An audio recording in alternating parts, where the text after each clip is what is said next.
নমস্কার বন্ধুরা, welcome to my channel বাঙালি রান্না। আজ আমি কুমড়ো বীজের বড়া বানিয়ে দেখাবো। তো চলুন শুরু করা যাক।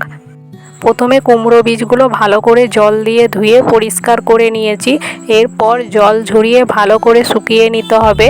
রোদে দিয়ে শুকানো চলবে না, রোদে দিলে এগুলো খুবই শক্ত হয়ে যাবে, তখন এই বীজগুলো ছাড়াতে খুবই অসুবিধা হবে। রোদে না দিয়ে শুকালে বীজগুলো নরম থাকবে আর এই ছালগুলো ছাড়াতেও খুবই সুবিধা হবে। তো চলুন বীজগুলো শুকিয়ে নিই, তারপর আমি ছাড়িয়ে নেব বীজগুলো।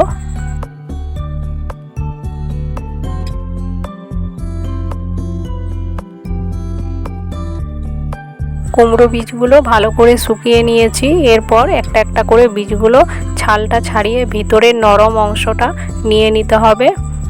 এইভাবে সবকটা বীজ ছাড়িয়ে নেব। আর আপনারা এই কুমড়ো বীজগুলো ছাড়িয়ে 6-7 দিন ফ্রিজে স্টোর করে রাখতে পারবেন। এখন মার্কেটে কুমড়ো বীজ ছাড়ানো পাওয়া যায়, আপনারা মার্কেট থেকে এনে বাড়িতে রান্না করতে পারবেন। কুমড়ো বীজ কোনো রকম ছাড়ানোর ঝামেলা ছাড়াই খুবই সহজভাবে বানিয়ে নিতে পারবেন।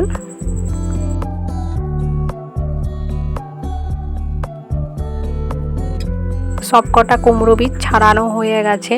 এরপর মিক্সিতে বীজগুলো দিয়ে দিলাম। ঝালের জন্য কয়েকটা কাঁচা লঙ্কা, অল্প একটু জল দিয়ে এটা একটা পেস্ট বানিয়ে নিতে হবে।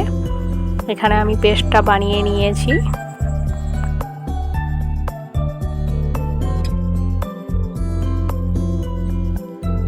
এরপর এর মধ্যে একটা কোচানো পেঁয়াজ দিয়ে দিচ্ছি, লবণ দিয়ে দিচ্ছি স্বাদ মতো, আর অল্প হলুদ।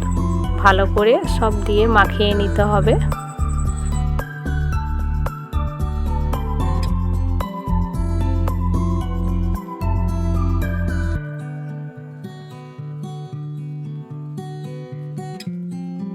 বড়া ভাজার জন্য এটা একেবারে রেডি হয়ে গেছে।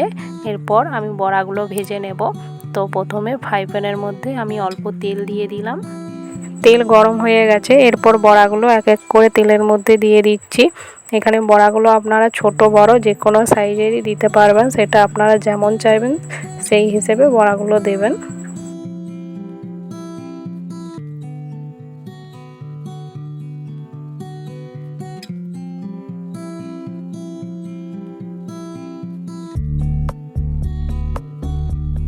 এরপর বড়াগুলো একটা একটা করে আস্তে করে উল্টিয়ে নিচ্ছি। ভালো করে দুই সাইডে ভেজে নিতে হবে।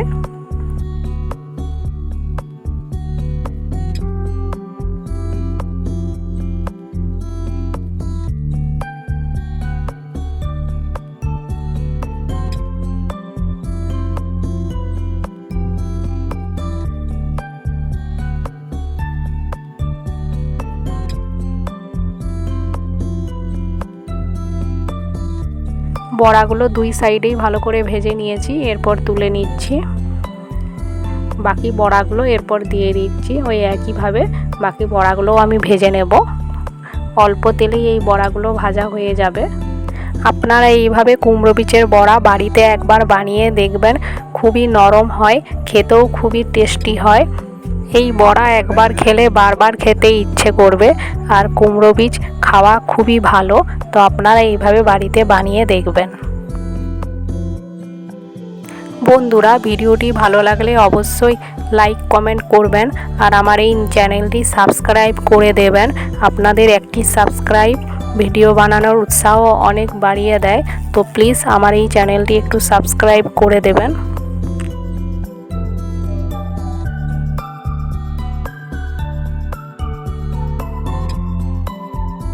দেখুন বড়াগুলো কতটা সফট হয়েছে।